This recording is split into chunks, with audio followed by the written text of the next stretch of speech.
Hi, my name is Allison Tourrette and I'm down from Toronto, Canada. I work in the meat industry in Canada, and there's a lot goes on behind the scenes when it comes to meat. I think it was Ruth Reichel, who was the editor of Gourmet, or is the editor of Gourmet magazine, said that when it comes to beef, all the work is done before it leaves the butcher shop. And it's true, everything from raising the livestock to the process in which it's handled, the harvesting and that, to age on the product. In beef, I would say, I mean, we all look for marbling, and there's the grades, the USDA grades and that, and that's all fine and well, but I think probably the most important aspect on beef is aging. And there's two types. There's dry aging, which is extremely rare, but it is done throughout the country, and wet aging, which is done in a cryovac bag. Both are extremely good. Dry aging gives you a bit more of a beefier, that's the way I would describe it. It's a bit more beefier, very robust tasting beef, and wet age is probably what you're used to. The longer you age it, I would say 28 days on all the middle meat, it just results in a more tender product. As for chicken, there's different types of chicken. I should say processing for chicken. A lot of the product that you buy in food service industry is actually pumped. And that is a solution of usually water, salt, and sodium phosphate.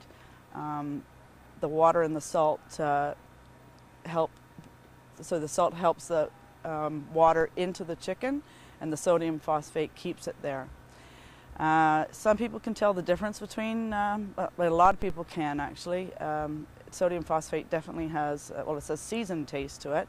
But one of the reasons they do that is it's very forgiving on the home cook, and like, you could keep that chicken on the grill for, I swear, 4 hours and it's still moist.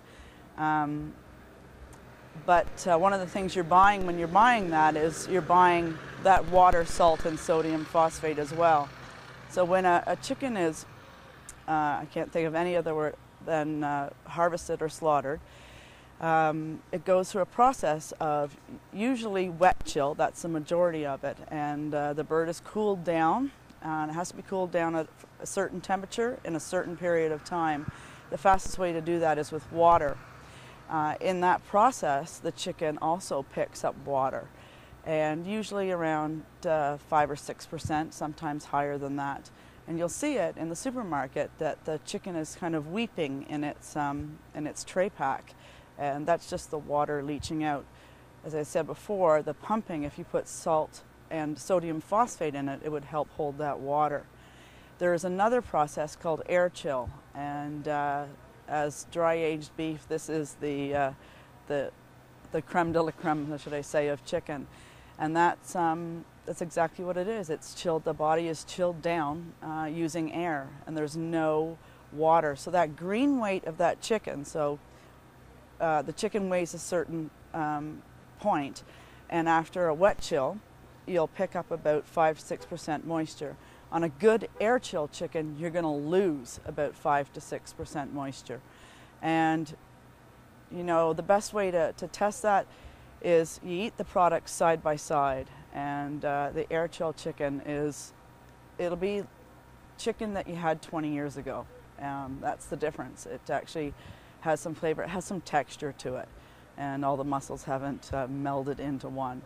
So with pork, I don't know if you've noticed over the last 20 years or so, the pork is lean, and they're breeding fat out of pork.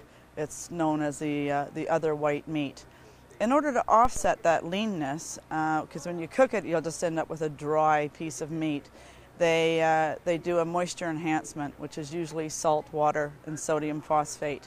And so they're taking fat out of the product, but they're putting back in sodium and water, whatever, to help lend to that juicy quality. And there are some places out there that have gone way back to to kind of old school, as I should say, and they're breeding both marbling and color back into pork, into the meat. So you're looking for more of a pinker to light red, and then a bright contrast between the fat, the intermuscular fat, which is the marbling. And you can get grades of marbling and color as well. A lot of the Japanese market insists on a color grade and a marbling grade. Some of the best pork leaves this country, and that's done the old way. That it just has more fat in the muscle, and therefore you don't need to affect change on the product by moisture enhancing it. There's also, although they don't have quite the same yield, but they're bringing back in Berkshires and the Blackfoot pigs and that into the market. I believe most of the pork is landrace or Duroc. There are some different breeds in there, but the breeds that they've chosen for the best yield to both the farmer and the packer.